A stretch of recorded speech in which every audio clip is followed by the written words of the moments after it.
Yon guys, balikan lang natin yung part ng video na ipinakita ko po sa nakarang pag-upload ko regarding sa Pechaya update. At yan guys, ito yung after a weeks. At ngayon guys, mapakita ko sa inyo yung ano na at tara na. At ang ating harbisin na po ang Pechay ngayong araw na ito. At yan.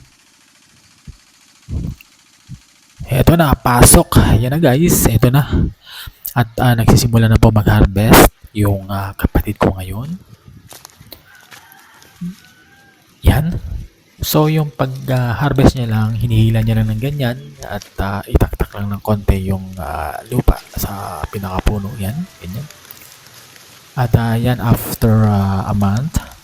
So ready to harvest and pwede na din siya pong iulam o ibenta guys. Sabi ng kapatid ko ay yung unang plat lang yung kanyang i-harvest ngayon kasi yung sa kabila ay yung iba hindi sabay-sabay yung laki at maliit pa.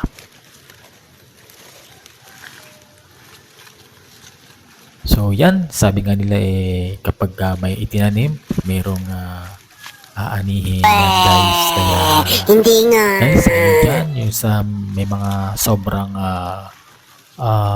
bakante ng lupa, pwede nyo taniman ng pechay, gaya ganito guys.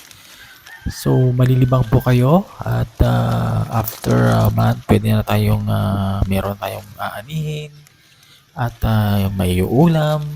Kaya samantalahin natin yung araw kasi pag tag-init, yung iba tag-init nagtutuyot. Kaya samantalahin natin habang maganda yung panahon, magtanim tayo. Pag meron tayong malapit na bomba or jetmatic para madiligan, tanim lang tayo guys parang malibang at ganyan. So ako lang naman din yung nag-undok sa kapatid ko na magtanim ng pechay kasi meron siyang inalagaang baboy, meron din akong baboy na dalawang inahin. Sabi ko huwag kang mag-focus sa inahin or sa pag-alaga ng baboy kasi may bakanting lote, pwede mong taniman, pwede mong pagsabayin at pagdating ng araw, eto na at nag-aani na siya. So dahil din po yan sa inisyatibo ko sa kanya magtanim din ng pechay. So yan.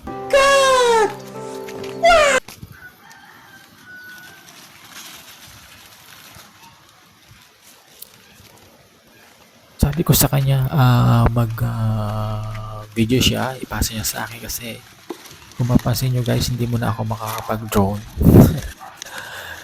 Hindi mo na ako pag-drone guys, kaya puro updated muna ako ng mga video mula sa probinsya. At sa susunod guys, yung aking i-upload ay about naman sa aking alagang baboy.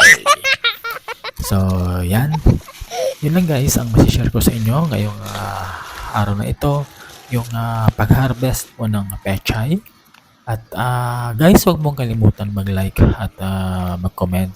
Mag-subscribe naman po sa aking video. Kasi ako din naman po. Okay. Makita ko lang po yung mga comment nyo ay manonood din po ako sa inyo. Magla-like at magko-comment. Yun lamang po guys. Maraming po salamat sa inyo at welcome po sa lahat. Mabuhay. God bless.